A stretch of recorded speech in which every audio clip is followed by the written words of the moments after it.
हाँ, margin by default क्या होती है जब भी कोई ऑटोमेट जब वेबसाइट बनाते हैं ना शुरू में, तो डिफ़ॉल्ट जो पेज की होती है मार्जिन 8 होती है। टॉप, बॉटम, राइट और लेफ्ट से हम अगर कोई स्पेस देना चाह रहे हैं ना, तो हम मार्जिन यूज़ करें। टॉप से कितनी दी है 10, राइट से हमने 12 और बॉटम से 15, 20 हमने दिया लेफ्ट साइड से। बहुत सारी जब हम वेबसाइट बनाते हैं ना, तो बहुत सारी डिव्स होती है ना, डिव, वो डिव को हमने फिर मार्जिन पैडिंग आप सिर्फ डिव को नहीं देते, हर किसी चीज़ को दे सकते हो, H1 को, H2 के। हाँ, मार्जिन बाय डिफ़ॉल्ट क्या होती है जब भी कोई ऑटोमेट जब वेबसाइट बनाते हैं शुरू में, तो डिफ़ॉल्ट जो पेज की होती है मार्जिन 8 होती है, या जितनी भी हो, लेकिन कुछ ना कुछ होती ज़रूर है। तो उसके लिए हमने क्या करना है, सबसे पहले ये मार्जिन ख़त्म करना है, ताकि हमारी वेबसाइट का कोड मार्जिन ख़त्म करने के लिए क्या तरीका है, बॉडी के अंदर ना, बॉडी के अंदर भी होता है एक चीज़ होती है MARG मार्जिन, CSS में। हाँ CSS में मार्जिन 0 पिक्सल 0% कर देते हैं, ठीक है। इधर नहीं डाल, ये देखो एक मिनट, ये मैंने जैसे ही मैं करता क्यों ना, तो ये देखो ख़त्म हो गया, 0 आ गई, मार्जिन इधर ख़त्म हो गई। देखो इधर भी हमारा कोड बिल्कुल इस साइड पे हो गया। मार्जिन क्या होती है, मार्जिन कोई भी बॉक्स है ना, जिस तरह ये बॉक्स है, अभी इसको मैं समझाता हूँ आपको एग्जांपल से। बॉक्स है ना, बॉक्स की जो बाहर वाली चीज़ें हैं ना, बाहर टॉप, बॉटम, राइट और लेफ्ट से हम अगर कोई स्पेस देना चाह रहे हैं तो हम मार्जिन यूज़ करें, ख़त्म नहीं करनी। अगर स्पेस देना चाह रहे हैं ना, तो वो मार्जिन होती है। और हम चाह रहे हैं कि यार ये जो सिलेक्टर लिखा हुआ है ये थोड़ा इधर हो, थोड़ा राइट साइड पे हो, लेफ्ट बहुत ज़्यादा लेफ्ट पे जुड़ा हुआ है, तो हम पैडिंग देते हैं बॉक्स को पैडिंग देने के लिए। बल्कि मैं शुरू में आपको बताता हूँ कि मार्जिन इधर एग्जांपल कर लेते हैं। ये डिव था ना, इसको कलर दिया हुआ, हम इधर देते हैं मार्जिन। अभी देखो इस जो डिव है ना, इस डिव में कोई भी, ये डिव है ना, इस डिव में कोई भी मार्जिन नहीं होगा। ये देखो ना मार्जिन है ना पैडिंग है। तो अभी हम इसको सबसे पहले मार्जिन देंगे। तो मार्जिन देने का तरीका क्या है, MARG है मार्जिन, ठीक है। इसका असूल ये है कि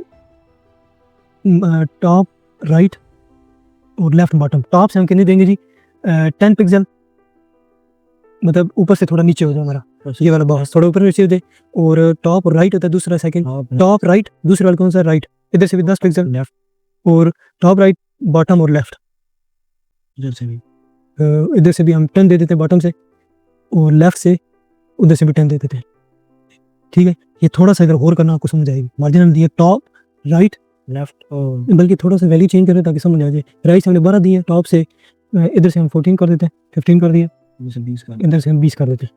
टॉप से कितनी दिए 10, राइट से हमने 12 और बॉटम से 15, 20 हमने दिया लेफ्ट साइड से। अभी हम इधर जाके चेक करते हैं, ये देखो जैसे मार्जिन देते हैं ये इधर हो गया। अभी हम पता किस तरह चलेगा, ये इधर से हमने टॉप से कितनी दी थी 10, राइट से 12, ये देखो राइट से 12 है, और बॉटम से 15, इधर से 20 दी थी। अभी ये देखो बॉक्स में मार्जिन हमारी सारी नज़र आ रही है, जो भी मार्जिन दी है। हम चाहते हैं हमारा थोड़ा बॉक्स इधर हो, थोड़ा सा नीचे हो, किसी भी, बहुत सारी जब हम वेबसाइट बनाते हैं ना, तो बहुत सारी डिव्स होती हैं, डिव, और डिव को हमने फिर मार्जिन पैडिंग आप सिर्फ डिव को नहीं देते, हर किसी चीज़ को दे सकते हो, H1 को, H2 के, मतलब कि जो HTML के अंदर जितने भी टैग्स हैं ना, बॉडी के अंदर जितने भी टैग्स हैं, उन सबको मार्जिन दे सकते हो। मार्जिन पैडिंग ये प्रॉपर्टी हर किसी में यूज़ होती है। मैं एग्जाम्पल के लिए सिर्फ डिव में यूज़ करूँ, क्योंकि डिव बहुत यूज़ होने वाली चीज़ है। अभी आपको समझ आई है इसका असूल क्या है, top right bottom left, top right bottom left, margin value अलग अलग दे सकते हैं। लेकिन अभी हम करते हैं जी पैडिंग से भी, बल्कि इसको कॉपी कर लेते हैं ना, और डायरेक्ट पैडिंग लगा लेते हैं, copy control V, PADD, padding का भी यही रूल है। पैडिंग किसके, अभी देखो ना, हाँ पैडिंग, अभी देखो पैडिंग में कुछ भी नजर नहीं आ रहा, PADD पैडिंग है ना, इधर देखो कुछ भी नहीं है, 0 स्लैश लगी हो खाली। लेकिन जैसे अभी हम रिफ्रेश करेंगे ना, ये देखो इसके अंदर आ गई, देखो कितना मजे का भी लग रहा है। अभी ज्यादा बहुत होगी ना, देखो टॉप से 10 था और बॉटम और राइट। समझ आइए पैडिंग क्या चीज़ होती है, किसी भी बॉक्स के अंदर से हमने कोई स्पेसिंग देनी है ना, किसी बटन के या बॉक्स के, तो हम करेंगे पैडिंग यूज़। और अगर हमने कोई बाहर से स्पेसिंग देनी है तो हम करेंगे मार्जिन यूज़। पैडिंग और मार्जिन में जो डिफरेंस है ना, वो यही चीज़ है। पैडिंग इसके अंदर हुई, पैडिंग इसके अंदर भी है। ये ब्लू नहीं नजर आ रहा, ब्लू डार्क ब्लू, एक तो बैकग्राउंड कलर ब्लू है ना, उसके साथ जो वो डार्क है, ये डार्क जो भी है, तो मैं हटाऊंगा आपको समझ आ जाएगी, हटाना भी समझ। अभी ये जो है ना, ये पैडिंग है, रंग जो सीधे ठीक, हाँ पैडिंग का पैडिंग में चेंज होती है, बिल्कुल। ये देखो इसका थोड़ा सा और है, इसका और है, समझ आइए ना। पैडिंग क्या चीज़ होती है, आपको समझ लो कि पैडिंग जो अंदर किसी स्पेसिंग देंगे, किसी बटन को, बॉक्स को, डिव को, H1 को, जिसको भी, तो हम पैडिंग यूज़ करते हैं। और अगर किसी को बाहर से थोड़ी स्पेसिंग देनी है, क्योंकि बहुत सारे बटन है तो वो आपस में जुड़े हुए हैं, हम चाहते हैं यार उनके बाहर से थोड़ी स्पेसिंग हो, तो फिर बाहर से मार्जिन यूज होता है। अभी बात आती है कि ये देखो इतना बड़ा आप यार ये मार्जिन बहुत लंबा है, ये कौन याद रखे, तो यहाँ तो रखना जरूरी बात है। तो उसका तरीका ये है कि एक और भी तरीका है मार्जिन, दो तरीके हैं मार्जिन।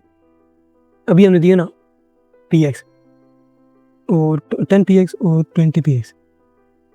अभी ये क्या करता है, जब हम ये दो वैल्यू सिर्फ देते हैं तो ये पकड़ता है, ये वैल्यू जो है ना दो को पकड़ लेती है, टॉप और बॉटम, और ये वाली दूसरी वैल्यू राइट लेफ्ट को पकड़ लेती है। अभी आप देखना, इसको मैं ख़त्म करूँगा ना पहले, इसको कमेंट करने का क्या तरीका है सर, जल्दी, ठीक है। जैसे ही मैं अगर सेव करूँगा तो आप देखना मैंने क्या कहा था, ये जो वैल्यू है टॉप और बॉटम को पकड़ेगी 10 पिक्सल, और अगर हमने दो वैल्यू सिर्फ दी है और 20% राइट लेफ्ट को, तो ये इधर आप देख लो, राइट लेफ्ट को 20 है, 20 और टॉप और बॉटम को 10 है। क्लियर हुआ, ये आसान हो गया। अभी एक और तरीका क्या है, हमने अगर सिर्फ 10 पिक्सल दे दी वो फिर क्या करेगा, हर साइड से 10 पकड़ लेगा, ये देखो। और ज़्यादातर ये यूज़ होता है क्योंकि सारे बंदे ये चाहते हैं कि चारों साइड से बराबर चीज़ यूज़, लेकिन बाज़ दफ़ा ऐसा होता है कि बंदा चाहता है कि यार मैं सिर्फ चाहता हूँ कि वैल्यू राइट से हो, तो फिर मुझे क्या करना पड़ेगा, मुझे 10 पिक्सल देना पड़ेगा, फिर बाकी सारों को 0 देना पड़ेगा। 0 पिक्सल, सॉरी सिर्फ मैं चाहता हूँ टॉप से हो, 0 पिक्सल और 0 पिक्सल, ठीक है। ये मैं सिर्फ चाहता हूँ सिर्फ टॉप से हमारी पैडिंग हो, तो फिर मुझे बाकी सारों को क्या करना पड़ेगा, 0 देना पड़ेगा। ये देखना अभी पैडिंग 15-20 है ना, सिर्फ फ्रेश किया तो ये देखो टॉप से 10 आ गया, बाकी सारों की नहीं है। लेकिन ये तरीका अच्छा नहीं है, ये मुश्किल तरीका है। तो हम क्या करेंगे, हम इसको इस तरह ख़त्म किया, हम लिखेंगे पैडिंग टॉप। अभी देखना, अभी बल्कि इसकी वैल्यू थोड़ी चेंज कर देता है, आपको समझ आ गई, 40 कर देता है। ये देखो कितनी ज़्यादा आ गई है ऊपर से, ये देखो पैडिंग टॉप से 40 आ गई है। सिर्फ हमने ऊपर लिख दिया, 0 देने की जरूरत नहीं है बाकी को। बात समझ। इसी तरह मार्जिन का भी यही है, अगर मार्जिन का हम टॉप राइट लेफ्ट, हाँ RIGH राइट कर देते हैं तो अभी सिर्फ मार्जिन राइट से होगी, बाकी सारी ख़त्म हो जाएगी।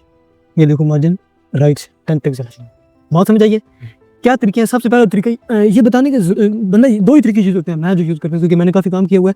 तो एक तरीका ये यूज़ होता है कि बंदा चारों साइड से देता है, ठीक है, और दूसरा तरीका यूज़ होता है कि बंदा सिर्फ राइट से देनी है तो मार्जिन राइट। बाकी जो चार वाले मैंने तरीके बताया वो मैंने आज तक खुद भी यूज़ नहीं किए। सिर्फ ये है कि नॉलेज होनी चाहिए, आपसे कोई पता कर ले कि यार मार्जिन की सारी एक्सप्लेन करो, तो आपको उसकी हर एक टाइप का पता होना चाहिए कि यार टॉप राइट बॉटम लेफ्ट ये चार उसके स्कूल हैं, TRBL। और अगर दो वैल्यू दी हमने तो जिस तरह पैडिंग ना 20 पिक्सल, इसका क्या असूल है, TB जल्दी बोलना, TB और LR, TBLR, हाँ ठीक है, लेफ्ट राइट। तो ये बात है टॉप बॉटम और लेफ्ट से राइट, समझ आया असूल। बाकी जो मैंने चीज़ आपको बताई है ना कि जो यूज़ होने वाली चीज़ है वो यही है कि एक तो ये पैडिंग ट्रैक यूज़ होती है चारों तरफ से। अगर बंदे को किसी एक साइड से देनी है तो बंदा फिर मार्जिन राइट कर लेता है, बाकी 0 देने की ज़रूरत ही नहीं होती। अच्छा, अब एक और बात आ गई जो आपने अभी हम चाहते हैं कि यार ये जो है ना हमारा ये डिव सेंटर आ जाए, ठीक है, एक तो मतलब सेंटर आ जाए। तो एक तो तरीका ये है कि हम CNTR सेंटर लगाएं। इससे होता क्या है कि सेंटर जब हम लगाते हैं कि तो उसके अंदर जितनी भी वैल्यू होती है ना वो सारी सेंटर में आ जाती हैं। आप वो पूछ रहे थे ना मुझसे, तो वो सारी सेंटर में आ जाती है। अभी इसका भी यही होगा, ये देखो ये सारी सेंटर में आ गई है, एक हिसाब से नहीं आ रही, एक हिसाब से नहीं आ रही। ये देखो ये C थोड़ा पीछे है, S आगे है, L फिर ये भी दोनों आगे आ गया। तो हम चाहते हैं कि यार सिर्फ ये बॉक्स है वो सेंटर में है, ये बाकी चीज़ें ना आई, ये अच्छी नहीं लग रही, ये इधर ही है स्टार्ट नहीं शुरू। तो उसके लिए क्या तरीका है कि ये सेंटर का टैग उठाएंगे, पहले हमने पकड़ा हुआ डिव को, तो डिव को क्या करेंगे, मार्जिन टॉप बॉटम और राइट लेफ्ट, ये सिर्फ मार्जिन का यूज़ होता है, ठीक है। टॉप और बॉटम से 10 है, राइट लेफ्ट से AUTO ऑटो करेंगे ना तो वो ऑटोमेटिकली इसको सेंटर में ले आएगा। सबसे पहले तो मैं इसको ख़त्म करूँगा तो आपको ये दिखाऊँ, ये पहले इधर गया है, ठीक है, ये हमारी पैडिंग दी हुई है, इस वजह से ये 40 पिक्सल चारों साइड से दे रहा है। लेकिन ये देखा बिल्कुल बराबर है, सारा बिल्कुल सेम एक तीर की तरह सीधा, कोई गड़बड़ नहीं। इसी तरह हम चाहते हैं ये बॉक्स सेंटर में आ जाए और टेक्स्ट भी सीधा हो। उसके लिए तरीका ये है कि हमने मार्जिन टॉप और बॉटम से 10 था, ये सिर्फ मार्जिन के लिए अप्लाई होता है, ठीक है ना। टॉप बॉटम 12 और राइट लेफ्ट से ऑटो है।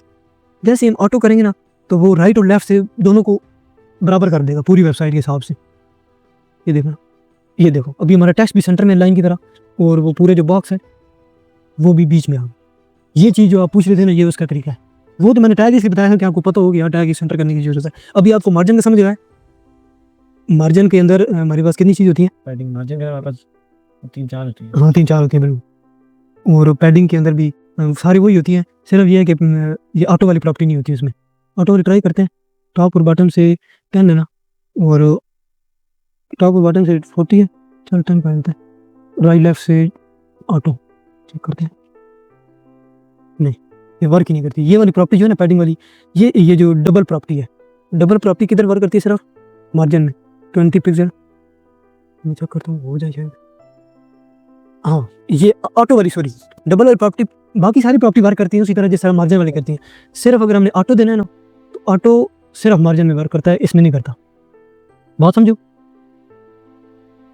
ये देखो पैडिंग चारों तरफ से 10-10 है और हमारा मार्जिन टॉप और बॉटम से 10 है, टॉप और बॉटम ऊपर और नीचे से, ठीक है। और राइट लेफ्ट से सेंटर ऑटो का मतलब दोनों से बराबर कर देते हैं उसको। तो ये चीज़ हमने पैडिंग भी सीख लिया, मार्जिन भी सीख लिया और तीसरा क्या सीखा था? सेलेक्टर। सेलेक्टर्स क्या 3 तरीके हैं। एक है सबसे पहला, तो उसी चीज को उठा के उसमें डाल दो। हाँ ये ड्रैग जो एलिमेंट है ना, टैग एलिमेंट, इसको उठा के इधर डाल दो जिस तरह हमने इधर डाला हुआ है। और दूसरा क्लास लगा दो या फिर आईडी लगा दो। हाँ क्लास लगा दो या फिर आईडी लगा दो। आईडी को इधर करने का तरीका क्या है? हैश आईडी के लिए हैश और क्लास के लिए डॉट है, डॉट है। बस ये आसान सी चीज़ है। ये भी आपको पता चल जाएगा आहिस्ता आहिस्ता, आप यूज़ करोगे ना। अगर आपको ये वीडियो पसंद आई है तो इसे लाइक करें, सब्सक्राइब करें और बाकी दोस्तों के साथ शेयर करना मत भूलिएगा।